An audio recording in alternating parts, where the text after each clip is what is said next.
Hello, Taurus, Sun, Moon, Rising, and Venus signs. Kamusta kayo? Sana po nasa mabuti kayong kalagayan.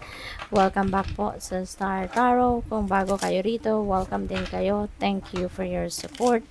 I truly appreciate it. God bless you all.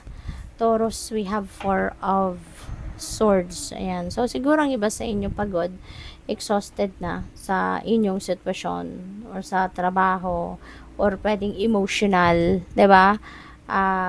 So eto, give yourself time to rest. Give yourself a break, okay? Para na makapagpahinga, magkaroon ng kaluwagan ng inyong pakiramdam, pag-iisip ninyo gumaan, 'di ba? Ang mga iniisip ninyo, kaya give yourself a break. We have Knight of Cups. Ayan. So, there could be an offer of love dito for some of you, lalo-lalo na kung single ka pa. Baka meron manliligo sa inyo rito. Meron magpaparinig, magpapalipad hangin, pwedeng gano'n. Baka meron mag-iimbita sa inyo dito for a date, diba? Baka lunch or dinner date, something like that, no? So, meron dito nagkakagusto sa inyo. Merong parang nag-i-stalk sa inyo, na gustong-gusto ka niya, no? Romantically. Wow, wish fulfillment energy ito. Kaya maaaring merong wishes kayo na magka-come to fruition na sa ngayon. Merong mga wishes or dreams kayo na maaaring gusto ninyong or yung gusto ninyong makuha, maaring ibigay na yan sa inyo ng Divine Universe sa ngayon.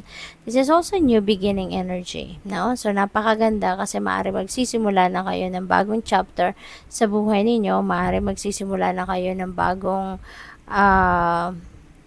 chapter or pwede magsisimula na kayo ng bagong yugto sa buhay ninyo. And you are very optimistic, no? And you have high hopes for that. Kaya napakaganda dahil ninyo, positive mag-isip. Holy moly, Taurus, napakaswerte ninyo. This is Wheel of Fortune.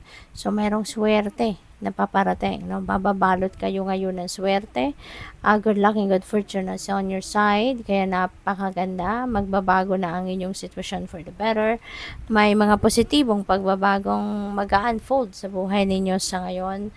Siswertehin kayo sa pera, paghahanap ng trabaho, sa inyong negosyo, karera, pamilya, mga kaibigan. So, maaring in all areas of life, no, mababalot kayo ng swerte sa ngayon. Kaya, ang importante dito, i-align ninyo ang inyong sarili with these beautiful energies para ito talaga ay mangyari, no, at dumating sa buhay ninyo. So, iikot na ngayon ang wheel ng fortune ninyo, wheel ng gulong ng palad kung baga, no? At papunta na kayo sa isang magandang sitwasyon.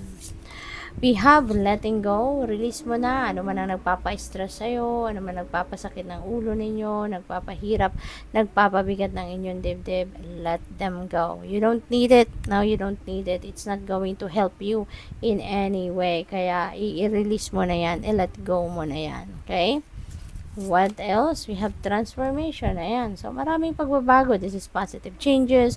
There's new beginning dito. Magla-let go ka na. So, ibig sabihin, you are ready to embrace newness. You are ready to welcome new things, new situations, new people. Kaya definitely, there is transformation. So, maraming pagbabago ang pwedeng mangyari sa buhay ninyo rito.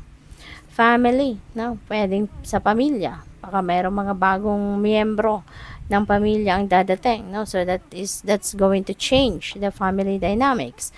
Maaari din na baka merong magwe-welcome dito ng baby or baka merong bagong kasal, no? So there could be new members of the family coming in, no? Or baka yung mga wishes ng pamilya ninyo sa ngayon ang matutupad. Pwedeng gano'n din ang ganap dyan. We have grace. Ayan. So, you are full of grace talaga at this time. Napaka-blessed ninyo. Maaaring merong mga biyayang paparating dito that is very precious, very valuable para sa'yo.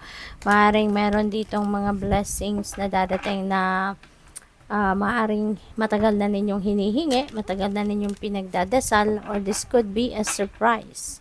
No? Baka yung blessings na to will come by surprise. So, napakaganda. What else? We have Tiger's Eye, overcome your fears. Okay? Tanggalin nyo na yan, takot. No, maaaring ito yung dapat, or isa sa mga dapat na ninyong i-let go, ang takot. Okay? Kasi always remember na kung papairalin ninyo yung takot, wala kayong mapupuntahan. Wala kayong mararating. Kasi matatakot kayong mag-take action. Hindi kayo mag-take action. Mapipigilan kayo because of takot. Diba? Kaya kung nasaan kayo ngayon, kung paipairalin ninyo yung takot, rest assured that you will be there for quite a bit. Diba?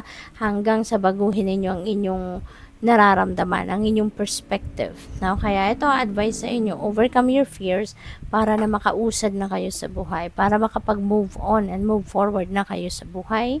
Kung wala kayong takot, magagawa ninyo ang kahit ano. Diba? Magagawa ninyong pagtagumpayan kung ano man ang mga bagay na minimithi ninyo. What else? We have epidote, go deeper. Okay? Go deeper. Anuhin ninyo, tignan ninyong maigi, 'di ba? Ang inyong sarili. Ano ngayon, yung parang napipick up ko rito. Parang kailangan ninyo rito na mag-inner work. Kailangan ninyo na you need to go deep within you. No? Kilalanin mong muli ngayon ang inyong sarili. 'Di ba? Ano na kayo ngayon? Saan na kayo nakarating? Ano na yung ngayon yung estado ninyo sa buhay? Re-evaluate yourself. Okay? Maaaring makakatulong 'yan para mas makilala mo ang inyong sarili. Mas makakatulong 'yan siguro sa inyo na makita ninyo kung ano yung tamang path na dapat ninyong tahakin na from here on.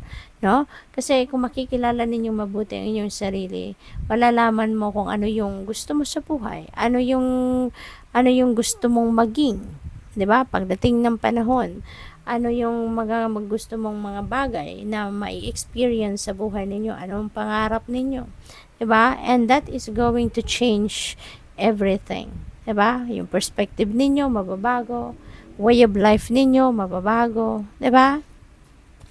So, what else? We have aventuring. Create your own luck. Ayan, by starting to project positivity.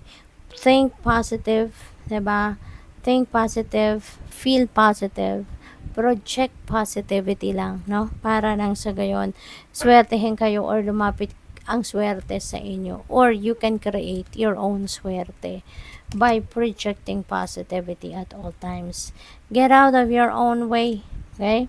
Panahon na. So, probably, yung fear na to, baka yan ay ma-overcome nyo na din. Baka yan ay eventually, matanggal nyo na din talaga. Maisip nyo na oo nga, diba? Walang mangyayari sa'yo, walang progress, no? Kung kayo ay matatakot. So, kasi dito, get out of your own way. Ibig sabihin, merong opportunity din dito that is requiring you to get out of your comfort zone. At magagawa nyo lang yan kung wala na kayong takot. So, most likely, no, things are going to change na sa buhay ninyo. At maaari na, malalet go mo na yung takot na yan. So, good luck.